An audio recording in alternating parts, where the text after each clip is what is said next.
mamaya tol. Ito unahin to. Tutulad ako dyan. Yan, maluwa. Sobra. Sobra. Sobrang lambot. Sobrang luwag, oo. Okay, sige. Todo ko na. Sige, nakita mo na yung maigi. Grabe.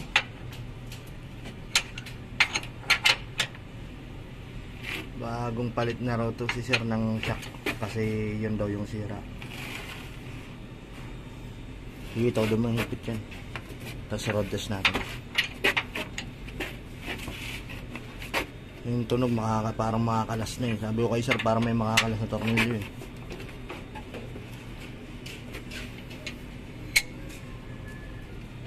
Ito doon na yan. I-retight natin lahat ng tornilyo. Pero ito talaga yung pinagmumulan ng ingay. Saka natin yung road test. Lahat ng tornilyo makita mo, retight natin. Tsaka nut, bolt and nuts. Maluwag din yan. Maluwag din. Ano kaya nangyari dito? Baka bagong palit to. Sige.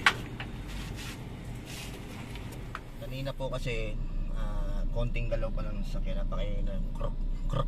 Tsaka mayroong tok tok. Subukan natin kung yun naman talaga yung problema.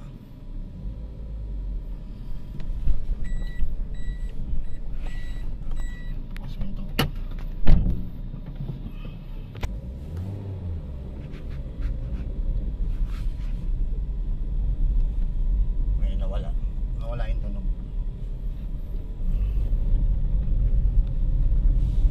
So yun, si sir yung pagdadrive natin para ma-experience niya. Nawala na kasi kanina ang lakas nito eh. So ito yung sinasabi ko na na sabi daw kay sir, shock absorber yan. Nang hindi man lang tinitingnan, kumbaga base lang sa kwento ni sir na ganito, ganyan. Kaya mas mahalaga talaga actual check. Tapos syempre troubleshooting. Kagaya niyan kay sir. Pero kung sira naman talaga yung shock, wala namang problema. Yan naman sabi ko kay sir. Kung sira naman po talaga yan, okay lang. Basta ang mahalaga na palitan yung mga dapat palitan na parts at wala nang ibang nadamay. So yun, si sir muna yung natin. Pero problem solved na to. Notice lang natin. Kasi kanina konting galaw pa lang mo, di ba? Napakaingay na. Sige, ikot natin yan.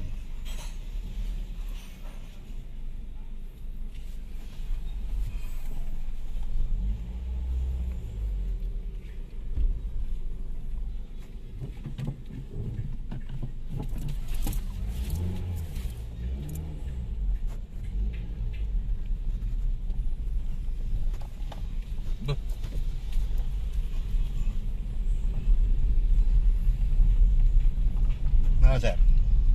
Ayos ah. Ano nangyari doon? Nawala na. Oo, nawala yun. Na-magic na natin. Yung para minsan yung na-review so baka may bumitaw. May bibitaw na ho talaga dahil maluluwag na ho yung tornilyo eh. Ay grabe. Paano bakit po ba nagluwagan lahat ng tornilyo? Binaba po ba yung talangka niya? Alin-alin ang mga lumuwag? Lahat po eh. Puso. Baka nung pero nauna yung Pero ang ang bolt tightening natin, bolt and nuts, yan, at least every 10,000 km kasama dapat sa PRS. May lumuwag lang. Lumuwag lang. Kasi parang may bibitaw na talaga. Kanina konting galaw pa lang sa sasakyan nyo, napakalakas na. Actually yung mga tornilyo maluwag na talaga. So possible may bibitaw talaga ng tornilyo. Ayun, ni-retight na rin po natin lahat. Ayos. Ayun, ang problema ni sir yan. Solve na. Maluwag lang yung tornilyo. Every PMS po, every 10,000 kilometers at least kasama po yun sa natin, preventive maintenance, bolt tightening ng mga under chassis natin. Okay? So yun, ayos. Salamat kay sir sa tiwala ni sir pagpunta rito.